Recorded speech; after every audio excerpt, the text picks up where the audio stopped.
வெட்டி எடுக்கப்பட்ட கண்மலை. வெட்டி எடுக்கப்பட்ட கண்மலைனா யாரு?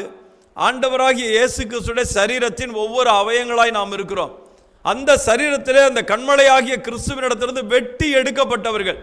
தோண்டி எடுக்கப்பட்ட துறவின் குழியை நோக்கி பாருங்கள். இரண்டாவதாக உங்கள் தகப்பனாகிய ஆபிரகாமையும் உங்களை பெற்ற சாராளையும் நோக்கி பாருங்கள். அவன் ஒருவனாய் இருக்கையில் நான் அவனை அழைத்து அவனை ஆசீர்வதித்து அவனை பெருக பண்ணினேன். அவன் நோக்கி பாருங்கிறார் கர்த்தர்.